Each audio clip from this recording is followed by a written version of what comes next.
சரி அப்போ ஓகே விஷயத்தை நேரடியாக போவோம். கடந்த வகுப்பு 2013 2 கேள்வி பார்த்துனாங்க, தொடர்ச்சியான வகுப்பு அதை பார்ப்போம். ரைட், இப்போ 2013 3 கேள்வி வந்துருக்கு பல்வேறு வினாக்கள். ரைட், ஏனைய காரணிகள் மாறா இருக்கும் போது இந்த பாருங்க, ஏனைய காரணிகள் மாறா இருக்கும் போது நான் உணர்தரம் பகுப்பாய் பார்த்துனாங்க 10ஆம் வகுப்பில்.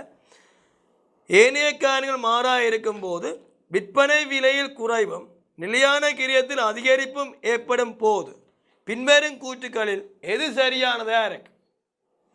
அப்ப விற்பனை விலையில் குறைவும் நிலையான கிரியத்தில் அதிகரிப்பும் பார்த்துக்கொள்ளுங்க. முதல் லாப நட்டமற்ற புள்ளி எப்படி கணிப்போம் அதை கிளியரா வச்சுக்கொள்ளுங்க. லாப புள்ளி எப்படி கணிப்போம்?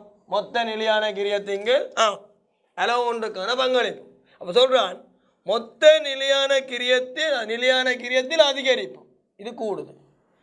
விற்பனை விலை குறையுதுன்னா விற்பனை விலையிலிருந்து மாறுங்கிரியம் கழிச்சு தான் சி வரும். அப்போ இது குறைஞ்சா சியும் குறைய போகுது, அது தெரியும். மேனே மாறவில்லை, அப்போ இது குறைய போகுது. அப்போ குறைய போகுதுன்னா மேலே கூடுது, கீழேங்கன்னா மாற விட இன்னும் கூட போகுது. லாவண்ட புள்ளி கூட போகுது, அது எங்களுக்கு கூடாது. லாவண்ட புள்ளி எப்பயும் குறைவாக தான் இருக்கணும், ஞாபகம் வச்சுக்கணும். அப்போ பாருங்க கேள்வி, சமப்பாட்டு புள்ளி பாதிக்கப்படாமாட்டான், ரெண்டும் தாக்கத்தை ஏற்படுத்துமே, அப்போ பாதிக்கும் தானே. அடுத்தது சமப்பாட்டு புள்ளி குறையுமா? சமப்பாட்டு புள்ளி குறைய நன்மை, இது சமப்பாட்டு புள்ளி கூட போகுது, அப்போ விட பிழை. அப்போ ஏ தவறு, இது பிழை, பி தவறு. அடுத்தது சமப்பாட்டு புள்ளி அதிகரிக்கும், அது சொன்ன சரி. ஏனென்றால் மேலே வார விட நிலையாக கூடிக்கொண்டு போகுது, கீழே பிரிக்க வேண்டிய அளவு குறையுது. பிரிக்க வேண்டிய அளவு குறைய வார விட என்ன செய்வது கூடத்தான் போகுது, ஆவே அது சரி. அடுத்தது லாபம் குறையும். ஏன் லாபம் குறையும்? சமப்பாட்டு புள்ளி கூடிக்கொண்டு போனால் எங்களுக்கு என்ன பாதுகாப்பு எல்லை குறையும், பாதுகாப்பு எல்லை குறைஞ்சா என்ன குறையும்? லாபம் குறையும். சரி. அடுத்தது பங்களிப்பு குறையும், அது சொன்ன இந்த எஸ் விற்பனை விலை குறைஞ்சால் பங்களிப்பு குறையும், மொத்த பங்களிப்பும் குறையும். ஆவே அந்த விடையும் சரி. அப்போ விடை ஆன்சர் சி டி இ, விடை 5ஆம் விடை. அப்போ இப்படி நீங்கள் செய்து பார்த்துட்டு தான் விடையை தெரிவிச்சுக்கணும். இது நீங்கள் வனைக்கலி பாடத்துக்கும் பயன்படுத்திக் கொள்ளுங்க, கணக்கிட்ட பாடத்துக்கும் பயன்படுத்திக் கொள்ளுங்க, தயார் செய்யாது. சரியா? எடுத்து வச்சு விடையை வச்சுக்கொண்டு இந்த விடையை வச்சு பார்க்க, இதை வச்சுக்கொண்டு விடையை சரி பிள்ளைன்னு போட்டு பிழை கேட்குறானா பிழைக்குரியது ஏயும் பியும் தவறான விட தெரிவு செய்யுங்க. சரியான விட கேட்டால் சி டி இ என்று தெரிவு செய்யுங்க. சரியான ரைட். அளவொன்றுக்கான விற்பனை விலை, அளவொன்றுக்கான மாறுங்கிரியம் ஆகிய ரெண்டும் 15% குறைவடையும் போது நிலையான கிரியம் மாறா இருக்குமாயின் அலகுக்கான பங்களிப்பு மற்றும் பங்களிப்பு வீதம் ஆகியவற்றில் ஏற்படும் தாக்கம். அதாவது அளவொன்றுக்கான விற்பனை விலை மாறுங்கிரியம் ரெண்டும் 15% குறைவடையும் போது நிலையான கிரியம் மாறா இருக்கும் போது அலகுக்கான பங்களிப்பு மற்றும் பங்களிப்பு என்ன நடக்கும் இருக்கிறான். இதில் எண்களை மூலம் செய்வோம். கவனிச்சுக்கொள்ளுங்க. சும்மா தரவு எடுக்கிறேன். எஸ் அதாவது சி சமன் விற்பனை விலை செய்ய மாறுங்கிரியம். சும்மா விற்பனை விலை எடுக்கிறேன், சும்மா உதாரணத்துக்கு நான் சொல்கிறேன் எடுக்கிறேன் 1000 ரூபா. மாறுங்கிரியத்தை எடுக்கிறேன் 400 ரூபான்னு எடுக்கிறேன். அப்போ சி எவ்வளோன்னு தெரியும் உங்களுக்கு, 600 ரூபா. இதில் யாருக்குமே எந்த சந்தேகமும் இல்லை. சரி, இது என்னோட தரவா, சும்மா நார்மல் தரவு. ரைட், எடுக்கணும்னு சொல்லுவேன், எஸ்எம்சன் எடுத்திருக்கேன். ரைட், 15% குறையுது. அப்போ 1000 ரூபா விற்பனை விலை 15% குறையுது. அப்போ இது 15% குறைஞ்சா நீ எவ்வளோ வரப்போகுது? 1000க்கு 15 பார்த்தால் 150 வரும். கழிச்சிங்கண்டால் 850 வரும். இதுக்கு 15% பார்த்தோம் என்றால் 60 வரும். கழிச்சம் என்றால் 340 வரும். அப்போ இனி புதிய சி 850 340 கழிச்சம் என்றால் 510. இதுலேயும் சந்தேகம் என்றால் கேளும் 510. இனி உங்களை சொல்கிறான் என்ன அளவொன்றுக்கான பங்களிப்பு என்ன நடக்கும் என்று கேட்குறான். அப்போ 600 எடுகோல் கொண்டு நான் இப்போ 15% குறைச்சி பார்த்தோம் என்றால் 510 வருது. ஆவே 90 ரூபாயினால் குறைவடைந்துள்ளது. அப்போ சரி, பங்களிப்பு குறை. பங்களிப்பனை வீதம் கேட்குறான். பங்களிப்பனை வீதம் தெரியும், சி சம் சி பங்களிப்பனை சமன் சிங்கிள் எஸ் என்ன அளவொன்றுக்கான பங்களிப்புங்கள் அளவொன்றுக்கான விற்பனை விலை தர 100. முதல் போடுங்க 1000 மேல் 1000 மேல் 600 தர 100 பார்த்தால் 60% வந்தது. ஓகே முதல். இப்போ இந்த மாறுது பிறகு போடுங்க 510 850 தர 100 சுருக்கி பாருங்க. இதுவும் எத்தனை விதம் வேறு பாருங்க 60% வேறு. நாங்கள் சொல்லுவீங்க அட பங்களிப்பு குறையுது தானே, ஆகவே பங்களிப்பனை விதம் குறையும் தான் என்ன எடுத்துருப்பீங்க. ஆனால் இங்கே பாருங்க, நீங்கள் என்ன தரவும் எடுத்து பார்க்கலாமா? நான் சும்மா 1000 ரூபா விற்பனை விலையும் மாறுங்கிறேன் நான் ஒன்று எடுத்துறேன். நீங்கள் என்ன தரவும் எடுத்து பார்த்து ஆனால் 15 வீதத்தை குறைச்சி பார்க்கணும், விற்பனை விலையிலேருந்தும் மாறுங்கிறதுலேருந்தும். சரி, பார்த்தால் பங்களிப்பு குறையுது, ஆனால் பங்களிப்பு விற்பனை வீதம் லாப வீதம் என்னவில்லை 60% தான் இருந்தது. மாறுதன் பின் 15 குறைச்சா பிறகும் 60% தான் இருக்கு. அப்போ என்ன இருக்கு? மாற்றம் இல்லை, மாறாதிருக்கும். விடாய் அப்போ இப்படி தர வந்தால் நீங்கள் ஒரு எடுகோலை கொண்டு தான் கணாச்சியும். அப்போ விடாய் எத்தனையாவது விடை? முதலாவது விடை குறையும், இது மாற்றம் இல்லை. முதலாவது விடை.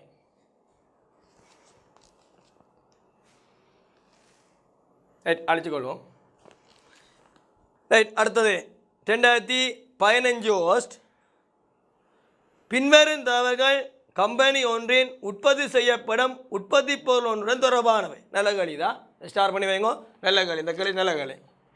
ரைட், பின்வரும் தகவல்கள் கம்பெனி ஒன்றினால் உற்பத்தி செய்யப்படும் உற்பத்தி பொருள் ஒன்றுடன் தொடர்பானவை என்று தந்திருக்கு. சரி, விற்பனைகள் 1200, மாறுங்கிரியம் 600, மொத்தம் வந்து S - VC ஈக்குவல் C. சியிலேருந்து நிலையான ஏற்று கழிச்சா எல்லாம் P. அது ஓகே தானே? நான் சொன்னதான் சொல்லிக்கிறேன். இதில் குத்தாளி இருக்கு, நான் கிடைச்சாலினா இதில் குத்தச்சாலி இருக்கு. அப்போ கேட்குறான், தற்போதுள்ள செயற்பாடு மட்டத்தில் சமப்பாட்டு புள்ளி மற்றும் பாதுகாப்பு இல்லை. சரி, அப்போ சமப்பாட்டு புள்ளி மட்டத்தில் உங்களுக்கு தெரியும் நிலையான கிரியத்தை கழிச்சு வாரது லாபம் 0வாக இருக்கு. அப்போ அந்த இடத்துல உங்களுக்கு தெரியும், உங்களை சொல்லிட்டேனே லாப நட்டமற்ற புள்ளியில் நோட் பண்ண அடிக்கடி தான் வேணும். சி வந்து எஃப்சிக்கு சமன். அப்போ எஃப்சி வந்து சிக்கு சமன்.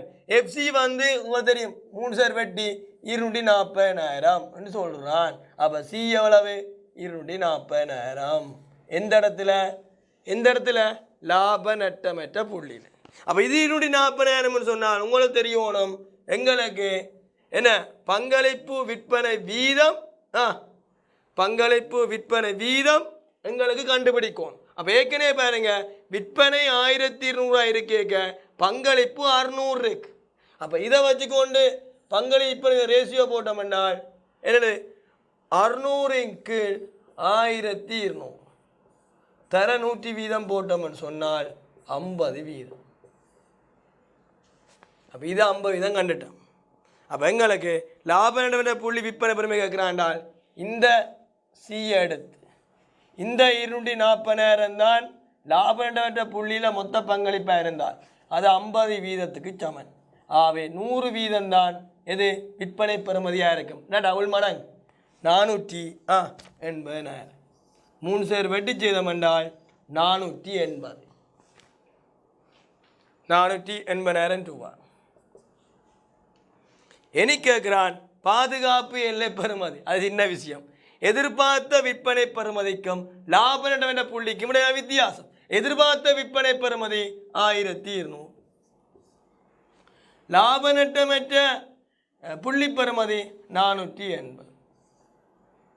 3 சேர் வெட்டி சொல்லணும்னா 480. ஆகவே 720. ஆன்சர் எத்தனையாவது? 3வது ஆன்சர். அப்போ திருப்பி சொல்கிறேன், லாப நட்ட புள்ளியில் மொத்த பங்களிப்பு மொத்த நிலையானது சமன். இது 240,000 அப்பன், இது 240. இதுக்குள்ள 240 எடுத்துன்னு யோசிக்க 3 சேர் வேணா 240 வைப்பேன். சரி, இனி பங்களிப்பு விதம் உண்மையாக நான் எப்படி கணிப்பேன்? விற்பனை விலை மேல் பங்களிப்பு தர 100. எங்களை விற்பனை விலை 1200, இந்த இதுக்கு 1200 இருந்தால் 600 பங்களிப்பாக இருக்குது. அப்போ தர 100 பார்த்தோம்னா 50 வீதம் வேறு. அப்போ எங்களுக்கு தரப்ப கண்டுபிடிச்ச இந்த 240 லாப நட்ட புள்ளி பெறுமதியில் வந்த மொத்த பங்களிப்பு என்பது 50 வீதத்துக்கு சமன். சரியா? ஆகவே 100 வீதம் பார்த்தோம் என்றால் 480,000 லாப நட்டமற்ற புள்ளியின் விற்பனை பெறுமதி. நோட் பண்ணிக்கொள்ளுங்க, நீங்கள் எழுதிக்கொள்ளுங்க. லாப நட்டமற்ற புள்ளியின் விற்பனை பெறுமதி. அப்போ லாப நட்ட புள்ளியின் விற்பனை பெருமை என்றால் இதை வச்சு கண்டுபிடிக்கும் என்றால் இனி பாதுகாப்பு எல்லை பெருமையை கேட்டால் எதிர்பார்த்த விற்பனை பெருமை கணக்கிலே இருக்கு. இந்த இருக்கு 1200 இருக்கு. இந்த 1200க்கும் இந்த லாப நட்ட புள்ளி 450 கிடப்பட வித்தியாசம் 720 தான். என்னது? பாதுகாப்பு எல்லை பெருமை. சரியா? ரைட். டைம் வினாளிக்கொள்ளும்.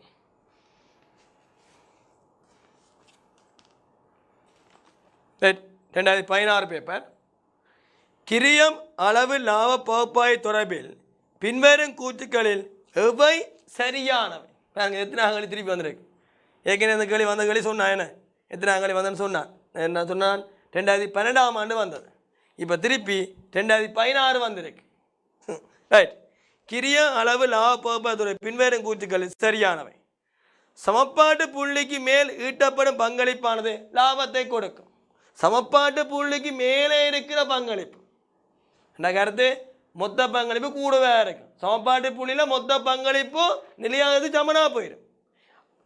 சமப்பாட்டு புள்ளிக்கு மேலே எதிர்பார்த்த விற்பனையில் இருந்தால் தான் மொத்த பங்களிப்பு கூடவே இருக்க, நிலையான கிரியம் குறைவாக இருக்க எனக்கு லாபம் பெறும். ஆகவே முதலா ஏ வந்து சரி. சமப்பாட்டு புள்ளியில் மொத்த பங்களிப்பானது மொத்த நிலையானது சமன். இப்போதான் கத்திக்க திருப்பி சொல்லிக் கொண்டிருக்கனே. சரி. சமப்பாட்டு புள்ளிக்கு மேல் மொத்த பங்களிப்பானது மொத்த நிலையான கிரியத்தினதும் லாபத்தினும் கூடுதொகை சமன். சரியானே? சியிலிருந்து எஃப்சியை கழிச்சோம்னா பி வருது. இனி சய எஃப்சி என்ன நிலையான கிரியம் சமன்பாட்டுக்கு லாபத்தோட போய் கூட்டப்படும். அப்போ நிலையான கிரியத்தையும் லாபத்தையும் கூட்டி வாரது மொத்த பங்களிப்பு சமன்னு சொல்லலாம் கணித ரீதி. ஆகவே சமப்பாட்டு புள்ளி மேல் மொத்த பங்களிப்பானது மொத்த நிலையான கிரியத்தினதும் லாபத்தினும் கூட்டும் போது சமனாகும். சரி. அடுத்தது சமப்பாட்டு புள்ளி கீழ் நிலையான கிரியமானது மொத்த பங்களிப்பை விட அதிகமானதாகும். அப்போ லாபண்ட புள்ளி கீழே இருந்தால் எனக்கு அது நட்டம். அது மொத்த பங்களிப்பை விட நிலையான கிரியம் கூடுதலாக இருக்கு, எஃப்சி கூடுதலாக இருக்கு. அப்போ எஃப்சி கூடுதலாக இருக்கு. அப்படியாதான் மொத்த பங்களிப்பு சும்மா சொன்னேன். மொத்த பங்களிப்பு ஒரு 10,000 இருந்தால் நிலையான கிரியம் ஒரு 35,000 ரூபா கழிக்கணும் என்றால் எங்களுக்கு என்ன ஒரு 25,000 ரூபா நட்டம் என்று வேறு. இது சி, இது எஃப்சி, இது நட்டம் 25,000 ரூபாங்க நட்டம் என்று வேறு. அப்போ அந்த கூற்றும் அப்போ சொல்கிறான் சமப்பாட்டு புள்ளி கீழ் நிலையான கிரியமானது. அப்போ நிலையான சொல்கிறான் நிலையான கிரியமானது மொத்த பங்களிப்பை விட சியை விட அதிகமாக இருக்கும். சரி. ஆவே டியும் சரி. ஆவே விடை ஏபிசிடி ஆகியன எல்லாம் அஞ்சாவது. ஏபிசிடி ஆகியன எல்லாம் அஞ்சாவது. ஏபிசிடி ஆகியன எல்லாம் அஞ்சாவது. ரைட். அடுத்த போவோம். கம்பெனி ஒன்று தனிப்பொருள் ஒன்றை உற்பத்தி செய்கின்றது. இப்பொருளின் உற்பத்தி கிரியம் அளவு ஒன்றுக்கு ரூபாய் 200 ஆகும். இதில் 75% மாறுங்கிரியம் ஆகும். என்றால் மாறுங்கிரியம் வரும் 150 ரூபா மாறுங்கிரியம்.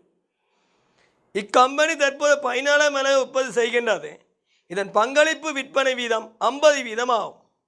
தற்போது செயற்பாட்டு மட்டமானது 16,000 அலகுகளாக அதிகரிக்குமாயின் கம்பெனியானது மேலதிக உற்பத்தி நிலையான மேந்தலை கிரியமாக 260,000 ஏற்க வேண்டி இருக்கு. அப்போ 14,000 அளவு உற்பத்தி செய்து 16,000 அதிகரித்தால் மேலேமா உற்பத்தி நிலையான கிரியம் 260,000. அப்போ 14,000 அளவு வரை இருந்த நிலையான கிரியம் இருக்கும், மேலுமா வந்து நிலையான கிரியம் இருக்கும். சரியான ரைட். கேட்ட கேள்வி அடுத்த பக்கத்தில் இருக்க பேன் நான் வாட்சி வரும். அடுத்த பக்கம் பேருமா தற்போதுள்ள செயற்பாடு மட்டத்தில் லாப நடுவற்ற புள்ளி ரூபாயிலும் செயற்பாடு மட்டம் 16,000 அலகுகளில் அளவு ஒன்றுக்கான உற்பத்தி கிரியம் கேட்குறேன். அளவு ஒன்றுக்கான உற்பத்தி கிரியம் கேட்குறேன். சரியா? அப்போ சாப்பாடு லாப நடுவற்ற புள்ளி ரூபாய் பெறுமதியிலும் மற்ற செயற்பாடு மட்டத்தில் அளவு ஒன்று 16,000 அலகு செயற்பாடு மட்டத்தில் அளவு ஒன்றுக்கான உற்பத்தி கிரியம் கேட்குறேன். அப்போ நீங்கள் என்ன செய்ய போறீங்கன்னா முதல் நீங்கள் செய்ய வேண்டியது 200 ரூபாய் இருக்கு. ஒரு குழம்பு தேவை 200 ரூபாய் இருக்கு. 200 ரூபாயில் 75 வீதம் மாறுங்கிரியம் பார்த்தால் 150 ரூபா. இதில் உங்களுக்கு எந்த சந்தேகமே இல்லை. மிச்சம் 50 ரூபா அது அந்த இடத்துல அளவு ஒன்றுக்கான நிலையான கிரியம்.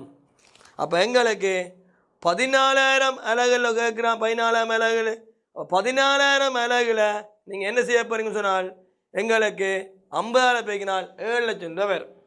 அப்போ 14,000 அலகு தர 50 பெருக்கினம் என்றால் 7 லட்சம் ரூபா. இதான் இந்த இடத்துல எங்களுக்கு இருந்த எஃப்சி. இனி எங்களை கேட்குறான், என்ன கேட்குறான்னு சொன்னால் லாப நட்டமற்ற புள்ளி பெறுமதி.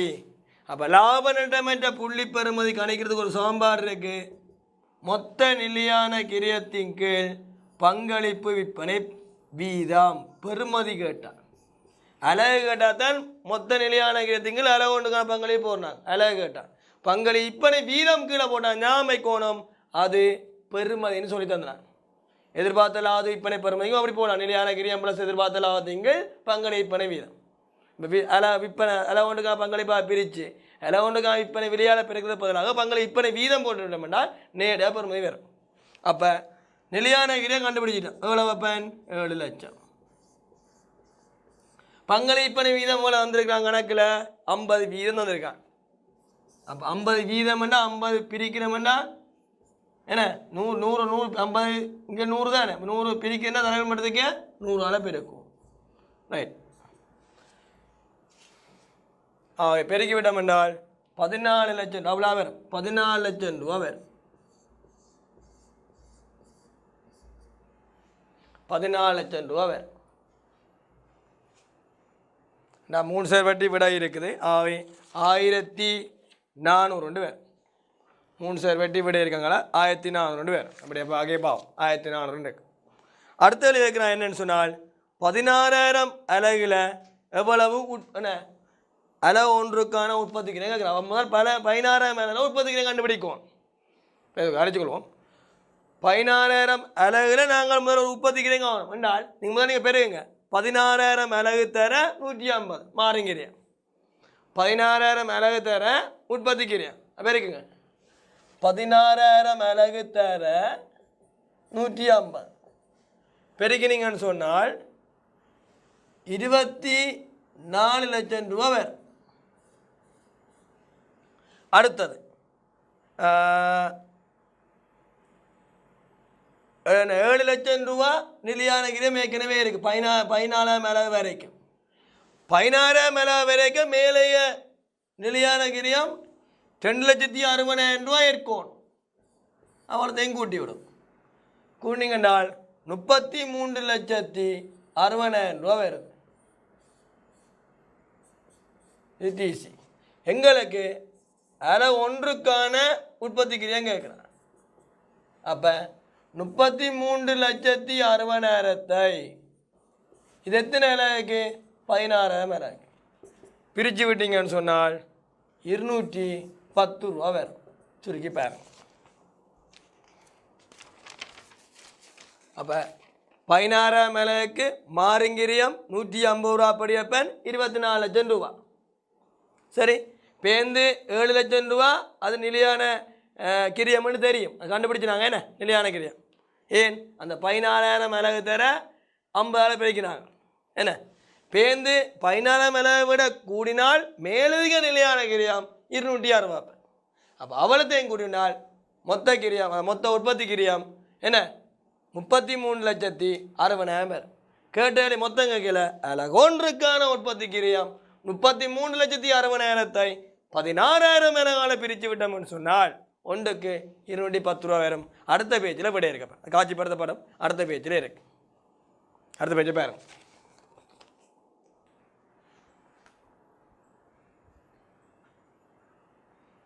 சரியா பேன் இதை பார்த்தீங்கன்னா சரி.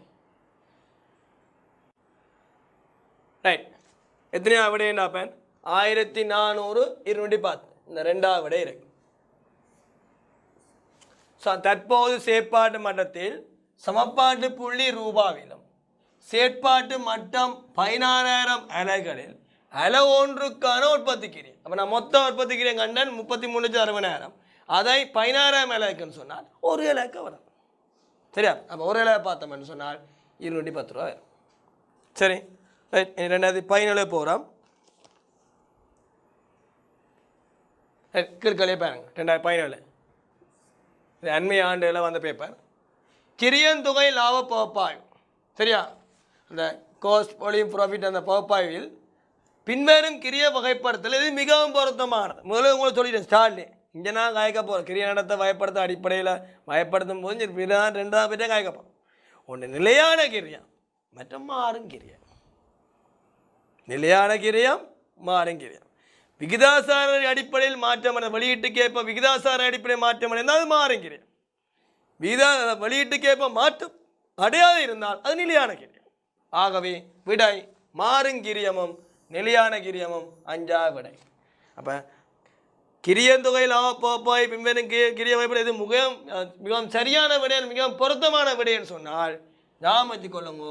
இந்த எல்லைக்கிரிய கணிப்பை பொறுத்த வரைக்கும் மாறுங்கிரியம் இருக்கு, நிலையான கிரியம் இருக்கு. மாறுங்கிரியத்துக்கு எல்லாம் மாறுங்கிரியம் வரும். நேர்பொருள் வரும், நேர்கூலி வரும், நேர்புற நேர் ஏனைய கிரியம் வரும், உற்பத்தி மாறும் மேந்திலை வரும், உற்பத்தி எல்லா மாறும் மேந்திலை வரும். நிலையான கிரியத்துக்கு உற்பத்தி நிலையான மேந்திலையும் வரும், உற்பத்தி எல்லா நிலையான மேந்திலையும் வரும். சரியா பன்? ரைட். இனி அடுத்த கேள்வி போவோம். ஒரு நல்ல ஒரு கேள்வி 2017 வந்த அடுத்த கேள்வி பாருங்க. பின்வரும் தகவல்கள் கம்பெனி ஒன்றினால் உற்பத்தி செய்யப்படும் பொருள் ஒன்றுடன் தொடர்பான வினந்திருக்கு. அளவு ஒன்றுக்கான மாறுங்கிரிய 150, பங்களிப்பு விற்பனை வீதம் 40%. பங்களிப்பு விற்பனை வீதம் 40% யோசிச்சுனான் மாறுஞ்செல வீதம் இல்லை எல்லை செலவு மிச்சம் 60% இருக்கு. 100 கருதினம் என்றால் இது 40 என்றால் அது 60 இருக்கு. சரி, கம்பெனியானது அளவொன்றுக்கான மாறுங்கிரியத்தினை மாறாமல் வைத்துக்கொண்டு அளவொன்றுக்கான கிரியத்தினை மாறாமல் வைத்துக்கொண்டு அதன் விற்பனை விலையினை அதிகரிப்பதனூடாக பங்களிப்பு விற்பனை வீதத்தினை 60% அதிகரிக்க விரும்பினது. இப்போ பங்களிப்பு எவ்வளோ இருந்தப்ப 40% இருந்தது. அப்போ 40 இருக்க இல்லச்சில மாறுஞ்சில வீதம் எவ்வளோ இருந்தது? 60% இருந்தது மிச்சம். அப்போ இது 150. இப்போ சொல்கிறான் பங்களிப்பு வீதத்தை 60% வச்சிருந்தால் மாறுஞ்செலவு இதுதான் இப்பயும். அப்போ மாறுஞ்செலவு என்ன 150 இருக்கு. அப்போ மாறுஞ்செலவு 150 என்றால் இப்போ உங்களுக்கு தெரியணும். அப்போ சி சமன் எஸ் மைனஸ் பிசி. இது தரவு 100 நடக்கணுமா 100. இது இப்போ மாற்றி அமைக்கிறோம் எவ்வளோன்னு சொன்னால் 60%. அப்போ இது 60% என்றா பென் இது எவ்வளோ 40%.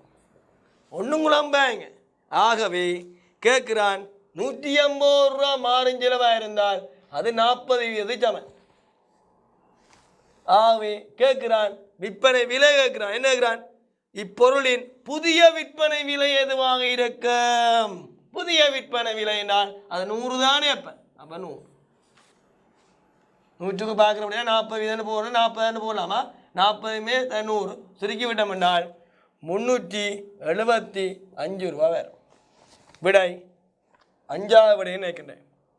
நீங்கள் செக் பண்ணி பாருங்க விடையை 5ஆவது விடை செய்து பார்த்துட்டு தான் விடையை போகும். 375 5ஆவது விடை.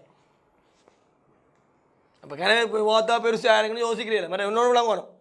பங்களிப்பு விற்பனை வீதம் 30% என்றால் எல்லை செலவு வீதம் 70%.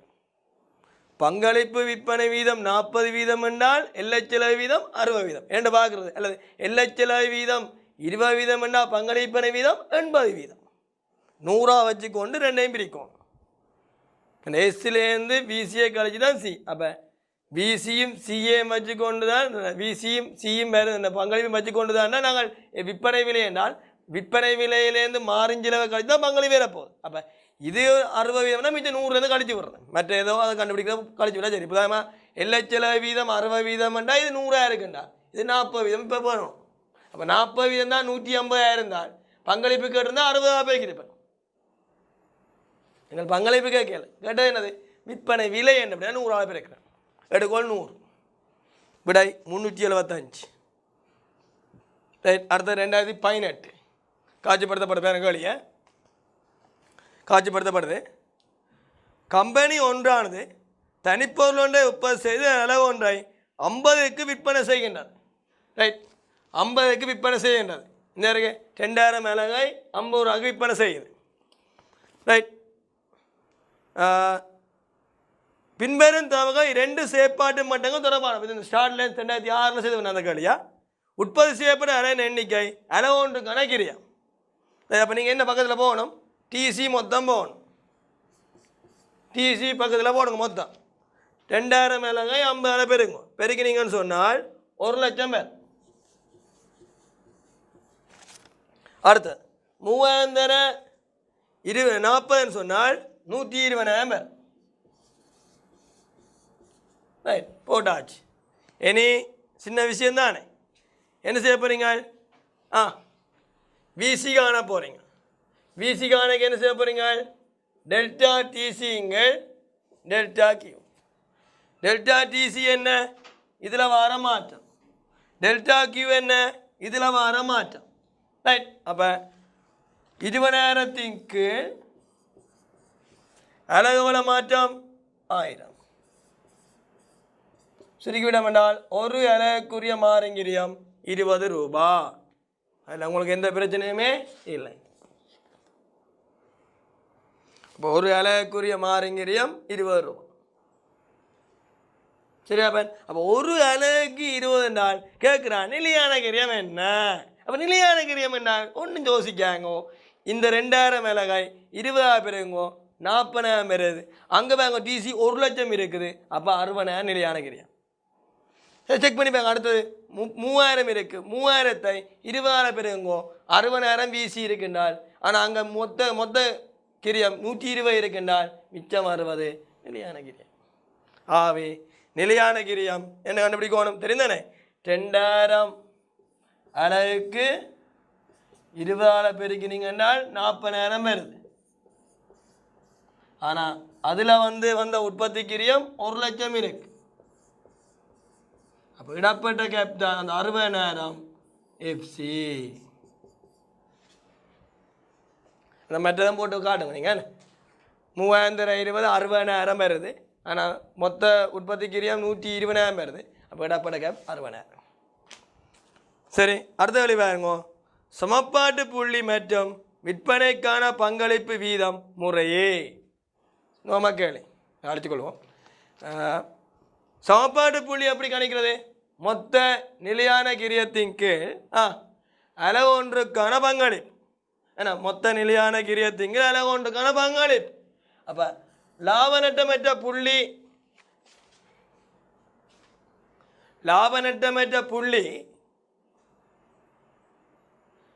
ரைட், லாப நட்டமற்ற புள்ளியப்பன் மொத்த நிலையான கிரியத்திங்கில் அளவு ஒன்றுக்கான பங்களிப்பு. மொத்த நிலையான கிரியம் கண்டுபிடிச்சிட்டீங்க. எவ்வளோ வேண்டு 60,000 சொல்லிட்டீங்க, நீங்கள் தான் சொன்னீங்க. அளவு ஒன்றுக்கான பங்களிப்பு என்னென்னு காண்றப்பன் சி சமன் எஸ் மைனஸ் பிசி. சரி, நீங்கள் எவ்வளோத்துக்கு இந்த பாடம் உங்களுக்கு என்ன அழுக்கிற அளவுக்கு அந்தளவு செய்கிற கணக்கு. அப்போ இனி இதில் இது ஒரு கணக்குன்னு ஃபுல் மார்க்ஸ் வரும். செகண்ட் பார்ட்டில் வர 20 புள்ளியும் ஃபர்ஸ்ட் பார்ட்டில் வர கிட்டத்தட்ட 4 கழிப்படி பார்த்தாலும் என்ன 16 புள்ளியும் ஸ்கீம் பண்ணால் நீங்கள் ஃபுல் மார்க்ஸ் எடுப்பீங்க. எந்த கவலையும் பட தேவையில்ல, ஃபுல் மார்க்ஸ். அப்போ இது எஸ் எவ்வளவு மேலே வந்துருக்கு, மேல் பந்தில் வந்துருக்கு, இந்த இருக்குது 50. அந்த 50லிருந்து பிசி எவ்வளவு கண்டுபிடிச்சு நாங்கள் எவ்வளோ வைப்பேன் 20 என்ன ரைட், கழிச்சால் 30. அப்போ 30ஆல் பிரித்து விட்டோம் என்றாப்பன் சுருக்கினம் என்றால் 2000 மேலே நினைக்கிறேன். இனி விற்பனைக்கான பங்களிப்பு வீதம் சி சமன் எஸ் மேல் சி தர 100 வீதம் கேட்குறான். சி எவ்வளவு 30, விற்பனை விலை எவ்வளவு 50 தர 100 பார்த்தால் 60 வீதம் நினைக்கிறேன். எங்களுக்கு விட வீதம் என்று போடாமல் குழப்பி போட்டான். அப்போ கருத்து இப்போ நாங்கள் இந்த 100 போராட்டியப்பன் சுருக்கினா 0.6 நம்பர் சொல்லப்போனால் 60 வீதம் 100க்கு என்றால் இதை சுருக்கினோம்னா 0.6 பேர் அதான் போட்டு காட்டிக்கிறார். சரி, விடை 5ஆம் விடை. அப்போ மொத்த நிலையான கிரியம் இது 5ஆம் விடை தான். 60,000 20 மாறுங்கிரியம் லாப புள்ளியும் பங்களிப்பன வீதமும் ரசவன 60 வீதமும் 2000 அலகம் ஆகவே அதுவும் 5 விடை சரியா பேன் கடைசி பாஸ் பேர் கடைசி வேடம் அந்த கேள்வியில் நிற்கிறோம் பல்வேறு வினாக்கள் இப்படி நான் ஒரு வகுப்புலையும் ஒரு பாடமாக செய்தாவே நீங்கள் அந்த மாதிரி தான் சொல்லுவீங்க முழு பாஸ் பெறும் ரைட் ஆனால் அதுக்குரிய வாய்ப்புகள் சந்தர்ப்பம் குறைவு ஆனால் நான் சொல்கிறேன் நீங்கள் வீட்டே இருந்து பயிற்சி எடுத்து முழுக்கரம் செய்து பார்த்தீங்கன்னாவே உண்மையாகவே திருப்திகரமாக இருக்கு என்ன ரைட் கடைசி கேள்வி 2019 வந்த வினா பாருங்கள் பின்வரும் கூற்றுக்கள் அடுத்த கேள்வி திருப்பி வந்துரு பாருங்க எத்தனை ஆண்டு திருப்பி வந்துரு 5 ஆண்டு திருப்பி வந்துருக்கு பின்வரும் கூற்றுக்களில் சமப்பாட்டு புள்ளியில் சரியானவை என்ன அப்போ கடைசியாக வந்த பாஸே அதுக்கு முதல்ல வந்திருக்கு கடைசியாக வந்தது 2016க்கு பிறகு 2019 வந்திருக்கு மொத்த பங்களிப்பு மொத்த நிலையானது சமன் எத்தனையும் சொல்லிட்டேன் லாபன்ற புள்ளியில் எஃப்சி வந்து மொத்த நிலையான கிரியம் வந்து மொத்த பங்களிப்புக்கு சமன் ஆவே என்ற கூறிச்சாரு மொத்த விற்பனை வருமானமானது மொத்த நிலையான கிரியம் சமன் வருமா இல்லை மொத்த விற்பனை வருமானமானது மொத்த நிலையான கிரியத்தையும் மொத்த மாறுங்கிறதையும் கூட்டி வரணும் லாபண்ட புள்ளியில் இது இல்லை தானே தவறு மொத்த நிலையான கிரியம் மொத்த மாறுங்கிரியம் ஆகியோரின் கூட்டுத்தொகையானது மொத்த விற்பனை வருமானது சமன் சரி எப்பயும் சொன்னானே டீச்சர்ஸ் கைட் புக்கையும் கடந்த கால பரிச்சை வினாக்களையும் மிஞ்சி என்ன மாணவருக்கு எந்த விதத்திலையும் கஷ்டமாக பேப்பர் செட் பண்ணப்பட மாட்டாது அதுக்கே இருக்கிற விடயத்தை மாற்றி அமைக்கலாம் ஒழிய நீங்கள் எந்த அளவு யோசிக்க தேவையில்லை அதை வடிவாக திருப்தியாக படிங்க இது எத்தனை நேரம் காய்ச்சிருந்தேன் அளவொன்றுக்கான நிலையான கிரியமானது அளவொன்றுக்கான மாறுங்க வருமா இல்லை நாங்கள் ரெண்டையும் கூட்டிவா தான் விற்பனை வருமா சொன்னான் அப்போ இது தவறு அப்போ தவறான விட கேட்டதா சரியான கேட்டதா சரியானது ஆண்டில் சரியானது ஆகவே விடை ஏயும் சியும் 2வது விடை ஏயும் சி ஆகியன மாத்திரம்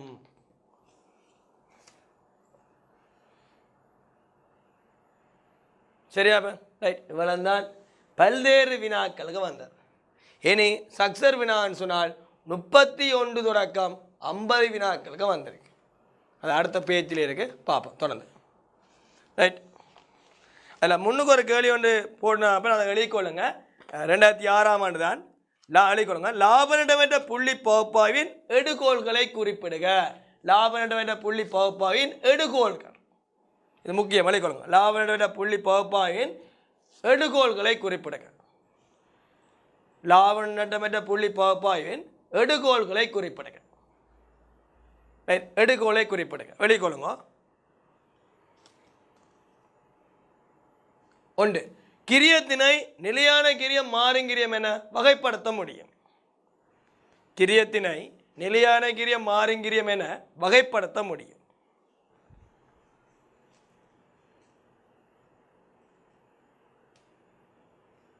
2வது நிலையான கிரியம் குறிப்பிட்ட மட்டம் வரை மாற்றமடையாதிருக்கும் நிலையான கிரியம் குறிப்பிட்ட மட்டம் இல்லை வரை மாறாதிருக்கும் மாற்றமடையாதிருக்கும் நிலையானதாக இருக்கும்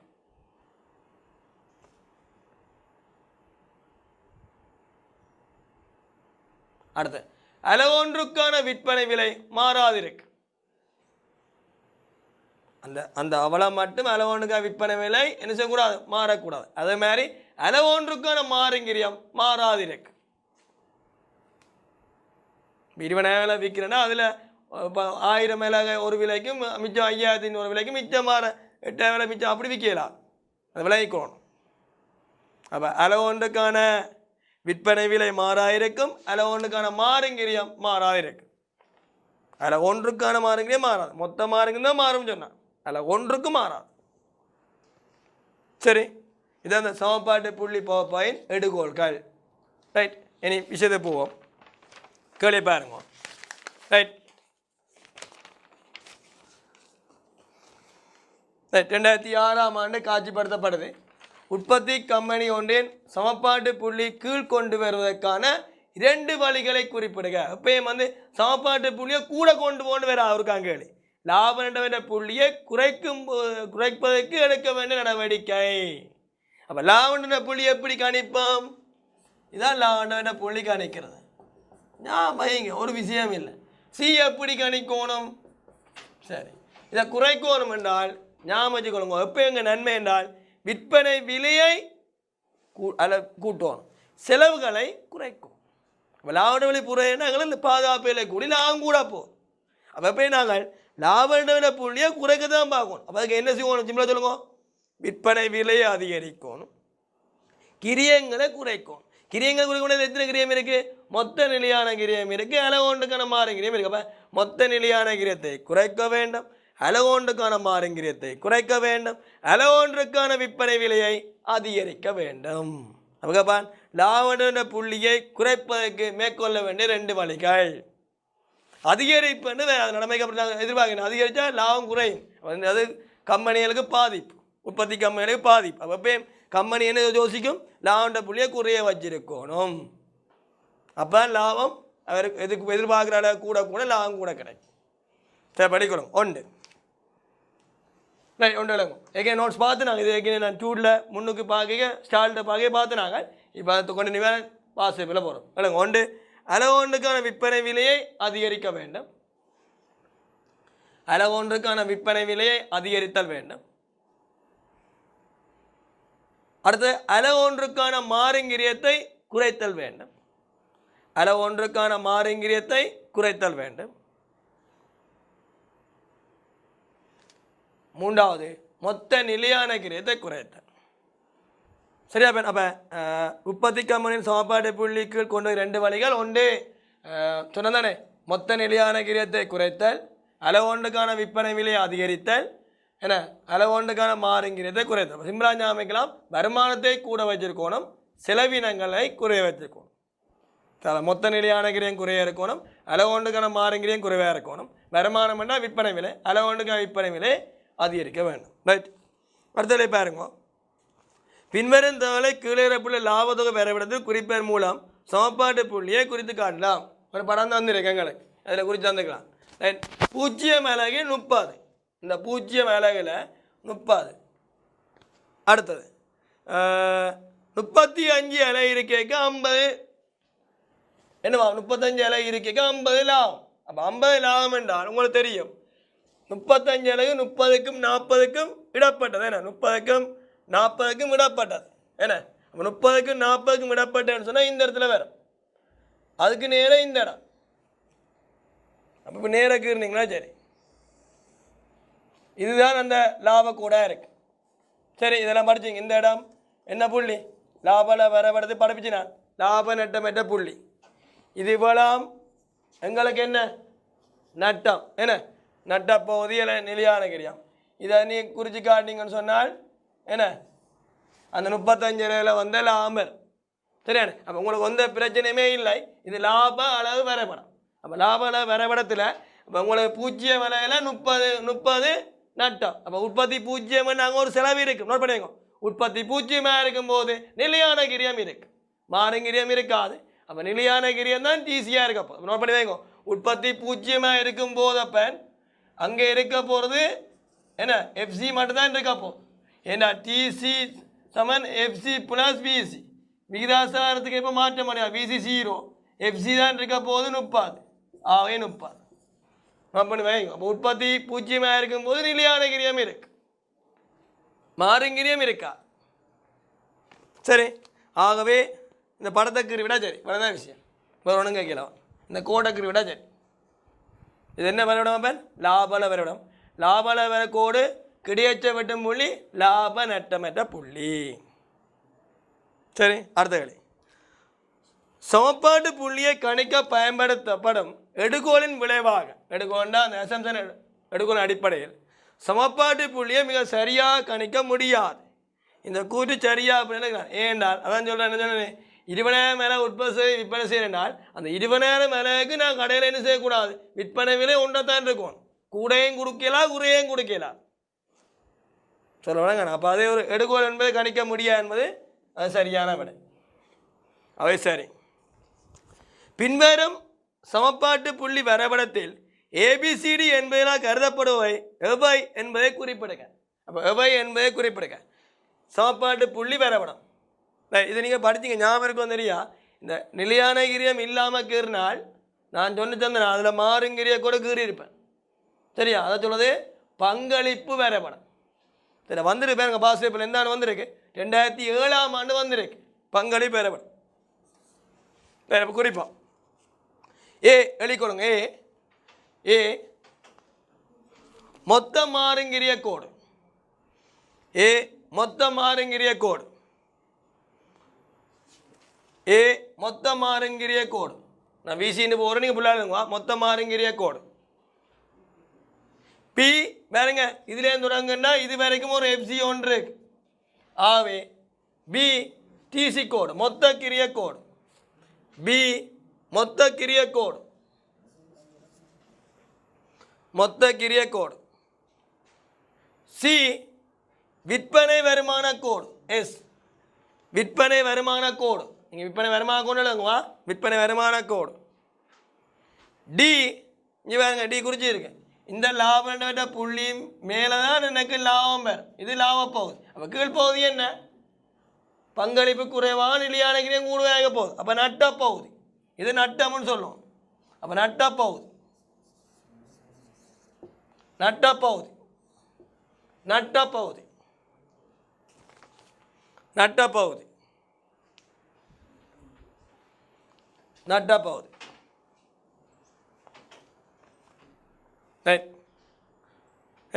கீழ்களை பாருங்க. பின்வரும் ஒவ்வொரு சந்தர்ப்பங்களிலும் சமப்பாட்டு புள்ளியில் ஏற்படும் தாக்கங்களை அதிகரிப்புமா குறையுமென மாற்றம் இல்லையா குறிப்பிடுங்க. உணர்திறன் பகுப்பாய படிப்பிச்சுனா அதில் வந்ததா? கீழே கேள்வி.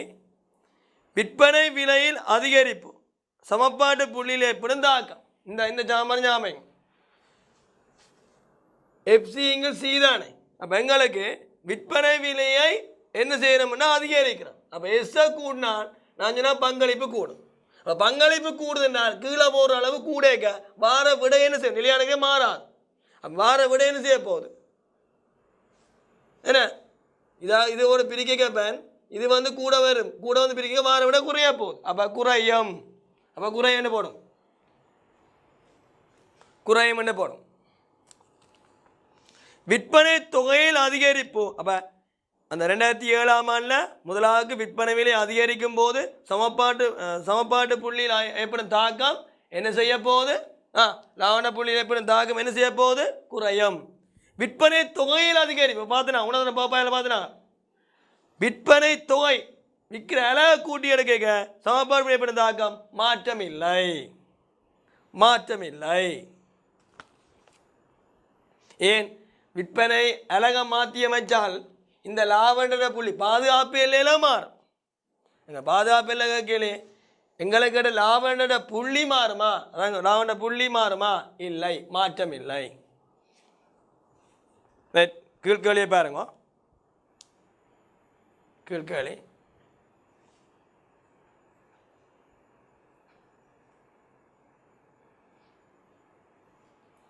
பின்வரும் அட்டவணையை பொருத்தமான பெறுமதிகளை கொண்டு நிரப்புக. உற்பத்தி மட்டம் அங்கே அழகான நிலையான கிரியம் மொத்தம் மாறும் கிரியம் 2008ஆம் ஆண்டு வந்து பேப்பர் பாருங்க. நோமனாக யோசிங்க, ஒன்றும் பிரச்சனை இல்லை. ரைட், இது விரவிடம் பார்த்துட்டோம், இது பார்த்துட்டோம். ரைட், கீழே பாருங்க.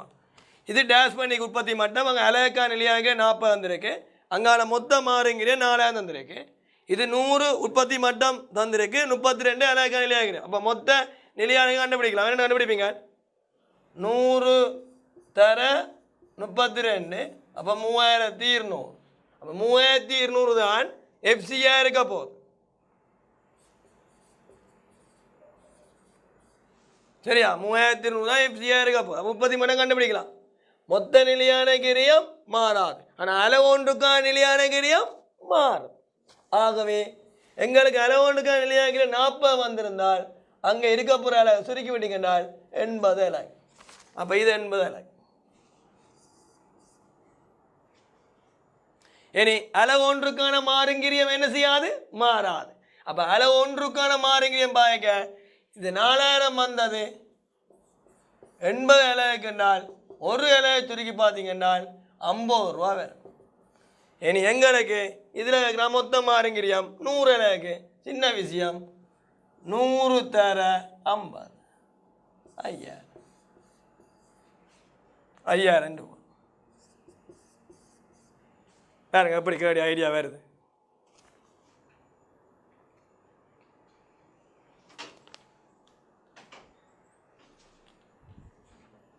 சரி,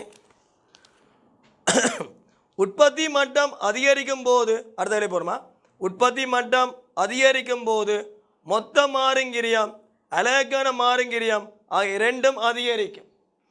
உற்பத்தி மட்டம் அதிகரிக்கும் போது மொத்த மாறுங்கிரியம் அதிகரிக்கும் என்பது சரி. விகிதாசார அடிப்பை கூடும்போது மாற்றம் அடையும். மொத்த மாறுங்கிரியம் மாறும். நோட் பண்ணி வைங்க, மொத்த மாறுங்கிரியம் மாறும். இதை வச்சு கொண்டாந்து நான் நோட் பண்ணி வைங்க, கொடுக்க மொத்த மாறுங்கிரியம் மாறும். ஆனால் அளவுண்டுக்கான மாறுங்கிரியம் மாறாது. மொத்த நிலையான கிரியம் நிலையானதாக இருக்கும், அது மாறாது. ஆனால் அளவுண்டுக்கான நிலையான கிரியம் வெளியீடு கூடும்போது குறையும்.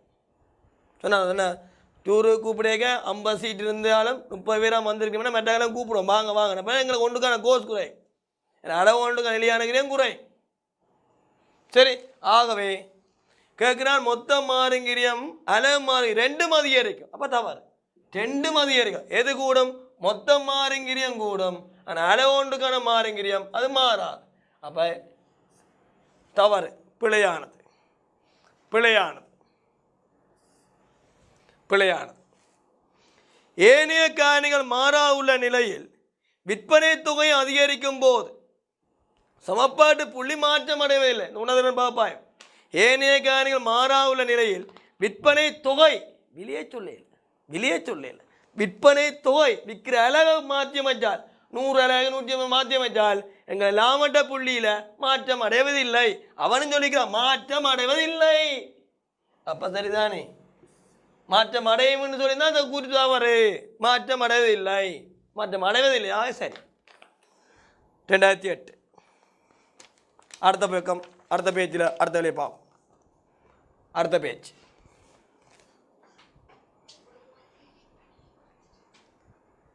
சரி பாருங்க.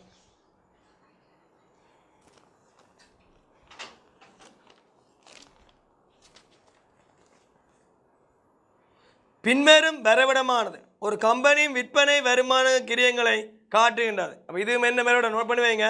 நிலையான கிரிய கோடு இல்லை. ரைட், கவனிங்க. பின்வரும் வரைபடம் ஒரு கம்பெனியின் விற்பனை வருமான கிரியங்களை காட்டுகின்றது. இதில் நார்மலாக சொன்னால் பெறுமதி இஞ்ச அழகு வரும். இதில் நிலையான கிரிய கோடு இல்லாட்டி நோட் பண்ணி வைங்க. ஒரு பங்களிப்பு வரைபடம். சரி, பங்களிப்பு மொத்த பங்களிப்பு வரைபடம். ரைட், கவனிங்க. ஏ வந்து கேட்குறான், ஏ குறித்து காட்டுங்க. பாருங்க, இந்த கேப் இவ்வளோ கேப் இவ்வளோத்துக்கு வருது.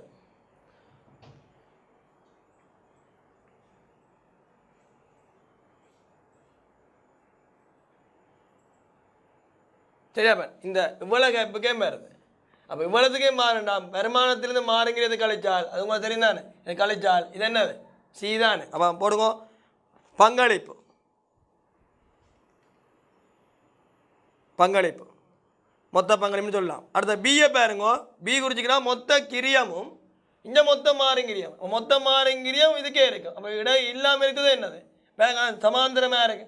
எந்த இடத்துலையும் இந்த இந்த மற்ற இது என்னவா இருக்கும்? சமனாத்தான் இருக்கு. அப்போ அது எஃப்சியாக இருக்கு. நிலையான கிரியம், நிலையான கிரியம். அப்போ பி நிலையான கிரியம். அப்போ இது பங்களிப்பு, நீங்கள் அழைக்கணுமா? இது மொத்த பங்களிப்பு, இது மொத்த நிலையான கிரியம், மொத்த நிலையான கிரியம் பி. சி பாதுகாப்பு எல்லை அலகு. பாதுகாப்பு எல்லை என்றால் எதிர்பார்த்த விற்பனை அலகுக்கும் லாப வித்தியாசம். மார்ஜின் ஆஃப் சேஃப்டி அலகுல வரும். பாதுகாப்பு எல்லை அலகு. அடுத்தது டி பாதுகாப்பு எல்லை பெறுமதி. பாதுகாப்பு எல்லை பெறுமதி, பாதுகாப்பு எல்லை பெறுமதி. ரைட், அடுத்தது பாருங்க. தனித்த பொருள் ஒன்றை 2009 ஆனா சரி. சி வந்து பாதுகாப்பு எல்லை, டி வந்து பாதுகாப்பு எல்லை பெறுமதியா. தனித்த பொருள் ஒன்றை விற்பனை செய்யும் கம்பெனி ஒன்றின் பாதுகாப்பு எல்லையானது நடைமுறை விற்பனையில் 20% இருந்தது. லாபத்தொகை விகிதம் நடைமுறை விற்பனை மட்டும் என்பன முறையே 40%, 2 லட்சமாக இருந்தது. பின்வருவற்றை கணிக்க. நிலையான கிரியம் ஜாது, நடைமுறை விற்பனை மட்டது லாபம் ஜான்னு இருக்கிறான். அப்போ நீங்கள் ஒன்றும் குழம்ப தேவையில்லை. உங்களுக்கு தெரியும், எங்களுக்கு 2 லட்சம் ரூபா 2 லட்சம் ரூபா விற்பனை மட்டம் தந்திருக்கு. அதில் பங்களிப்பு விற்பனை வீதம் 40 இருக்கு. அப்போ 40% பார்த்தோம் என்றால் 40,000 பேர். அப்போ பாருங்க, அப்போ என்ன செய்ய போறீங்க? 2 லட்சம் ரூபா 40 பாருங்க, பார்த்தால் எவ்வளோ வரப்போகுது? 2 லட்சம் ரூபாய்க்கு 20% 40% லாப விலை வீதம்னா 40 பார்த்தோம் என்றால் 80,000 ரூபா வரும். இது அந்த இடத்துல இருக்கிற மொத்த பங்களிப்பாக இருக்கு. அவங்கள பாதுகாப்பு எல்லை பெறுமதி கணிக்கு நாங்கள் என்னென்னு சொன்னால், எதிர்பார்த்த விற்பனை பெறுமதிக்கும் லாப நட்டமற்ற புள்ளி பெறுமதிக்கும் இடப்பட வித்தியாசம். அப்படித்தானே? அப்போ எங்களுக்கு ஒரு சமன்பாடு ஞாபகம் தெரியும் அவங்களுக்கு. பாதுகாப்பு எல்லை பெறுமதி சமன் லாபத்தின் கீழ் பங்களிப்பு விற்பனை வீதம். அப்போ எங்களை கவனிச்சு கொள்ளுங்க. அப்போ நாங்கள் இந்த நோம்பலாகவே நாங்கள் கணிக்கிறது என்னென்னு சொன்னால், மொத்த பங்களிப்பில் இருந்து நிலையான கிரியத்தை கழிச்சு விட்டோம் என்றால் லாபம் பெறும். அப்போ எங்களுக்கு மொத்த பங்களிப்பு தெரியும், 80,000 தெரியும். அப்போ நிலையான கிரியம் கண்டுபிடிக்கும். அப்போ நிலையான கிரியம் கண்டுபிடிக்கும்னு சொன்னால் எங்களுக்கு சொல்கிறான் பாருங்க, என்னன்னு சொன்னால் பாதுகாப்பு எல்லை பெறுமதி சமன் லாபத்திங்கள் பங்களிப்பு விற்பனை வீதம். அப்போ பாதுகாப்பு எல்லை பெறுமதி எங்களுக்கு வீதம் சொல்கிறான் நடைமுறை விற்பனையில் 20% இருக்கு. அப்போ 2 லட்சம் ரூபாவில் 20% பேர் வரப்போது 40,000 பேர். அப்போ பாதுகாப்பு எல்லை பெறுமதி கணிக்கிறது ஒரு சமன்பாடு இருக்கு. லாபத்தின் கீழ் பங்களிப்பு விற்பனை வீதம். அப்போ பாதுகாப்பு எல்லை பெறுமதி கண்டு வச்சுக்கிறேன், 40,000 கண்டு வச்சுக்கிறேன். லாபம் தெரியாது, பங்களிப்பு விற்பனை வீதம் தந்திருக்கு 40% தந்திருக்கு. இனிமேல் 40% தந்திருக்கு. அப்போ 40 என்ன தர 100 தான் என்ன, ரைட். அப்போ நீங்கள் லாபம் சமன் 40,000 40 பிரிக்கிறாங்க வைக்க பெருக்கப்படும். அது எங்கள் 100 சுருக்கி எடுத்தீங்கன்னு சொன்னால் 2,000 வெட்டினீங்கன்னு சொன்னால் சுருக்கி எடுங்க.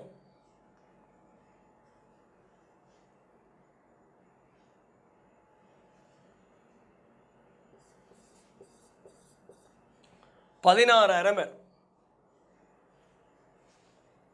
சரி, 16,000 லாபம். அப்போ கேட்ட கேள்வி நடைமுறை விற்பனை மட்டத்தில் லாபம் என்ன? 16,000.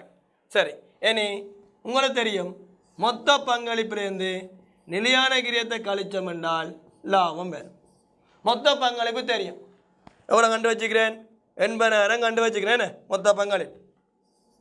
சரி, லாபம் எவ்வளோ கண்டு வச்சுக்கிறேன்? இது 16,000. அப்போ இடப்பட்ட கேப் மொத்த பங்களிப்புக்கும் லாபத்துக்கும் இடப்பட்ட கேப் 64,000 நிலையான கிரியம். அப்போ விடை எங்களை கேட்டகளி நிலையான கிரியஞ்சார் 64,000. அடுத்த களி நடைமுறை விற்பனை மட்டத்தில் லாபம் ஜாத் 16,000. அப்போ 64,000 ரூபாவும் 16,000 ரூபாவும். சரி, அப்போ திருப்பி சொல்கிறேன், ஒரு கஷ்டமும் இல்லை. எங்களுக்கு உங்களுக்கு தெரியணும் 2 லட்சம் ரூபா விற்பனை மட்டத்தில் 40% என்ன பங்களிப்பு. 2 லட்சம் ரூபாவில் 20% பாதுகாப்பு எல்லை வீதம் தந்திருக்கு. அப்போ பாதுகாப்பு எல்லை பெறுமதி 40,000. ரைட். பாதுகாப்பு எல்லை பெறுமதி சமன் லாபத்திங்கள் பங்களிப்பு சமன்பாடு இருக்கு. அப்போ லாபம் தெரியாது, இது 40,000 கண்டுபிடிச்சிருக்கிறோம். இது 40 தெரியும், இந்த 100. இப்போ 40 இங்கே வந்து பெருக்கப்படும், 100 வந்து பிரிப்படும். என்ன இப்போ சுருக்கி எடுத்தீங்கன்னா 16,000 லாபம். அப்போ 16,000 லாபம் கண்டுபிடிச்சிடும். விட 2ஆம் கணிக்கு ஆன்சர் கண்டுபிடிச்சிடும். அடுத்தது 64,000 வந்தால் மொத்த பங்களிப்பு கண்டுபிடிக்கணும். 2 லட்சம் ரூபாயில் 40% தந்து தானே பங்களிப்பு வீதம். அப்போ 40 போட்டோம் என்றால் அது 80,000 வரும். அப்போ இது 16,000 இடப்பட கேப் 64,000 நிலையான கிரியம் நேரம். சரி, அப்போ 2009ஆம் ஆண்டு வரைக்கும் நான் செய்திருக்கிறேன். அடுத்த இது 11ஆம் வகுப்பு இன்று நிமிடத்தில் முடியும். அதுக்கு பிறகு நான் 2009 2010 தொடங்கி 2019 செய்த மாதிரி தெரியும். அது என்னுடைய 12ஆம் வகுப்போட இந்த 12ஆம் வகுப்பு ஒரு மணித்தியாகப்படி பார்த்தோம் என்றால் என்ன நாங்கள் 12 மணித்தியாகத்தோட எந்த வகுப்பு பாட முடியும் எல்லைக்கு என்ன பாட முடியும்